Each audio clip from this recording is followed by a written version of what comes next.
Ed Williams has been playing blues in Chicago for the better part of 4 decades. His band, Lil Ed and the Blues Imperials, perform one of the liveliest shows in contemporary blues. I had a girl, she was so fine. She took me home to wine and dine. When we got there, we had a taste. When did you get your first guitar? Well, I picked up the first guitars when my uncle J.B. Hutto would come around. See, when they first would come around, kids wasn't allowed with the grown-ups when they were drinking and having a good time. You know, we had to be in the opposite room, but we could always peep in on them and watch them, you know. And they'd be in the living room dancing and having a great time. And then I moved with my mom at the age of 12, and my uncle would come around, and that's when I really began to get real close, and that's when I would pick up his guitar. In my meatloaf. I didn't know just what. He's the one that showed me my first stuff. He showed me the Jimmy Reed rhythm in sections. You know, he learned me the first key and the first note, and he'd leave. And go. He'd leave and go to work. You know, he'd go out of town and come back. And I'd show him, oh, Uncle JB, I got this. And he said, yeah, but can you do this? And that would be the next changeover, you know. Right. So it was really, you know, it was great. JB Hutto. Cause there's something that I do not do. I don't eat real cold food. She said, baby, you don't have to rock the boat, but there's a little icicle in your meatloaf. JB Hutto and the Hawks. And so how often was he coming around? Well, he'd come around, you know, sometimes he'd be out, he'd be gone for a month, and then sometimes he'd be gone for a couple of weeks. But whenever he would come back in town, the first thing he would do was get with my other uncles. And my other uncles stayed around us. So we knew when he was in town, because he'd go straight to our oldest uncle, which was his oldest brother. And that's where we would all meet up at.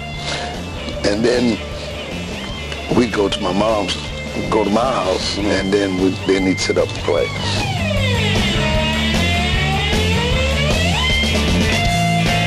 When did you get your first gigs in Chicago?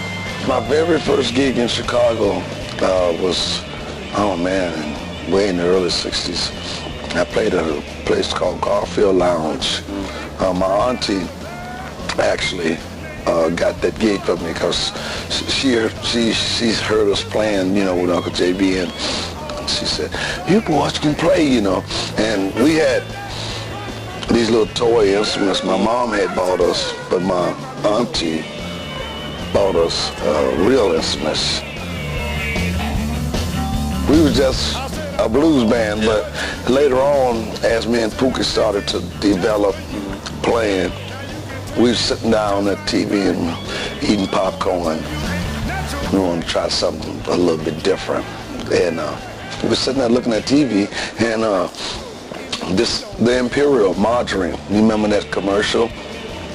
The Imperial margarine pop up, and they would show this guy eating buttering bread.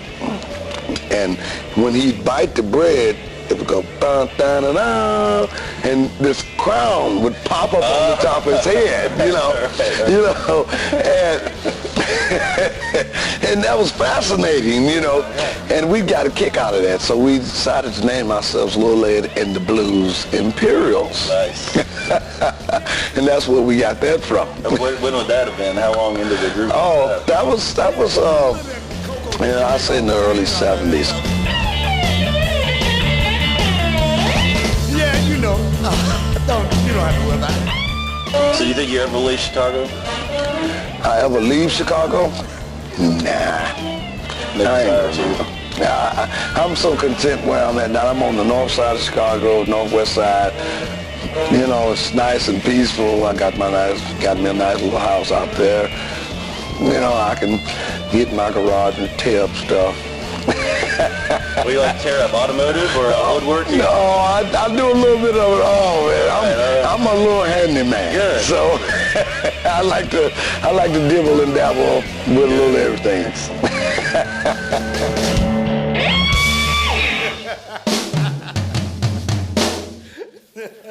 Lil Ed and the Blues Imperials' latest CD is called Rattleshake. on Alligator Records.